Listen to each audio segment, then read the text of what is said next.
নির্বাচন কমিশন সংবিধান লঙ্ঘন করেছেন, উনি এটা বলে দিচ্ছেন, একজন ব্যক্তি উনি রায় দিয়ে দিচ্ছেন। তো ভাই আপনি আদালত হন। যখনই ক্ষমতা হস্তান্তরের মুহূর্ত আসে তারা কিন্তু খেই হারিয়ে ফেলে। বিএনপি যাতে তাদেরই একটা কাণ্ডের কারণে যে আপনার এত লম্বা সময় ক্ষমতার বাইরে থেকে ছিল, এখান থেকে কিন্তু তাদের কোনো শিক্ষা নেই।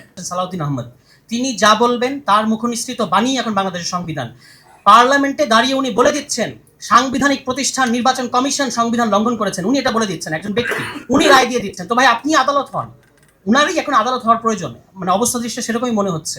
মূল কথাটা হচ্ছে যে বিএনপি তার ইতিহাসে বারবার ধাক্কা খেয়েছে। বাংলাদেশের প্রত্যেকটা বড় বড় পরিবর্তনের বেনিফিশিয়ারি হয়েছে বিএনপি। আবার তাদের ইতিহাস আছে যে যখনই ক্ষমতা হস্তান্তরের মুহূর্ত আসে তারা কিন্তু খেই হারিয়ে ফেলে। 96 সালে আপনি দেখবেন তারা আসলে জোরপূর্বক তত্ত্বাবধায়ক সরকার ব্যবস্থাটা তারা মানলো না, তারপর তারা 12 দিনের বেশি ক্ষমতায় থাকতে পারলো না, এরপর আবার তত্ত্বাবধায়ক সরকার ব্যবস্থা দিতে বাধ্য হলো।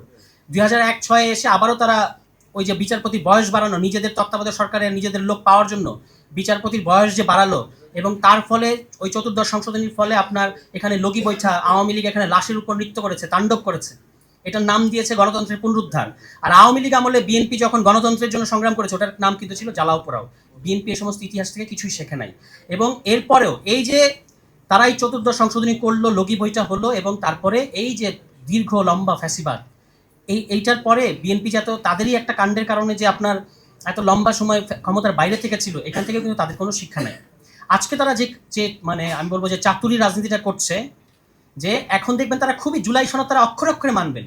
তো জুলাই সনদ যে আপনারা অক্ষরে অক্ষরে মানবেন, ওই নির্বাচনে 3.4% নমিনেশন দিলেন কেন নারীদেরকে? 5%-এর কথা ছিল। তো বুঝলাম জামায়াত ইসলামী কিংবা বিরোধী দল 5% দেয়নি, আপনারা দিয়েছেন।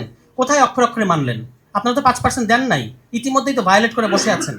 আসলে তাদের জন্য জুলাই সনদটাও এখন হয়ে গেছে একটা পলিটিক্যাল অস্ত্র। এই অস্ত্র দিয়ে তারা কি করবে? গণভোটকে তারা গায়েব করে দিবে। আপনারা এটা এখন আর কিন্তু এই অভিযোগ করে লাভ নাই যে বিএনপি জুলাই সনদ মানবে না বা বিএনপি জুলাই সনদ মানতে চায় না। এটা বললেই তারা বলবে আমরা তো জুলাই সনদ অক্ষরে অক্ষরে বাস্তবায়ন করবো।